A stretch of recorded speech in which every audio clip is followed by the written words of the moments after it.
La parole est à Monsieur Loïc Prudhomme pour le groupe La France Insoumise.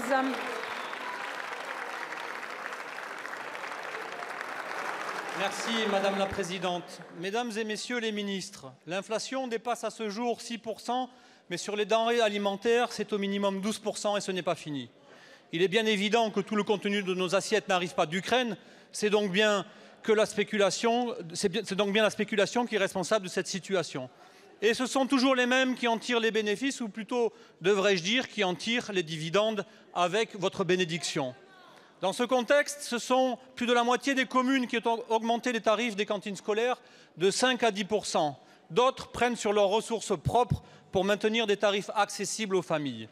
Les collectivités sont prises entre le marteau et l'enclume. D'un côté, l'augmentation inédite des prix de l'alimentation, en plus de celui de l'énergie. De l'autre, des familles impactées durement par l'inflation avec le refus de votre gouvernement d'augmenter les salaires.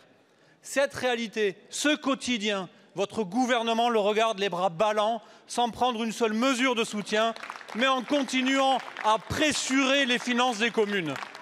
Cette inaction coupable provoque des dégâts en cascade. Du côté des gestionnaires, baisse de la part des produits locaux, bio et de qualité, baisse des quantités servies, arbitrage entre fromage et dessert. Du côté des familles, retrait des enfants de la cantine pour les plus fragiles et de fait, renoncement à ce qui est souvent le seul repas équilibré de la journée. À quand la cantine scolaire gratuite? Alors que les files s'allongent devant l'aide alimentaire, cette crise dans les cantines scolaires est moins visible.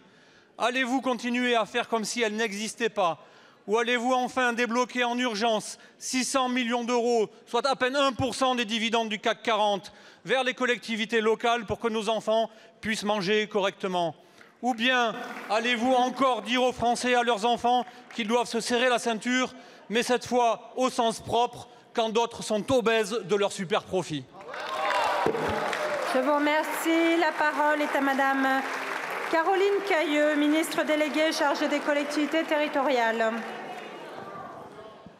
Merci Madame la Présidente, Mesdames et Messieurs les députés, Monsieur le député Prudhomme. Je tiens à l'affirmer devant vous cet après-midi, oui, le gouvernement soutient les collectivités territoriales.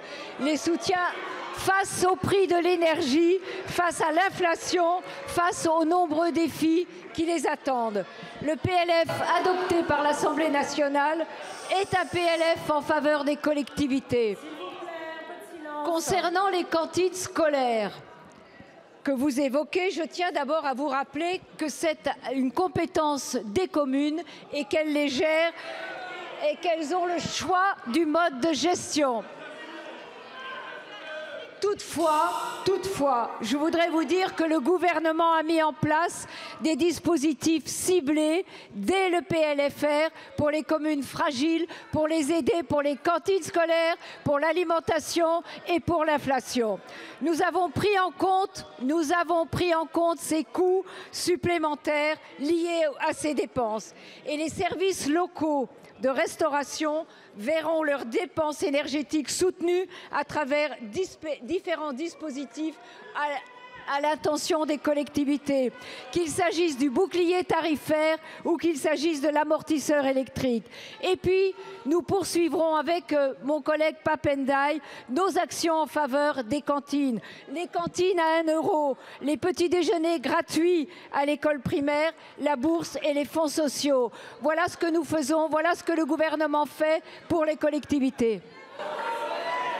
Je vous remercie. Madame la ministre.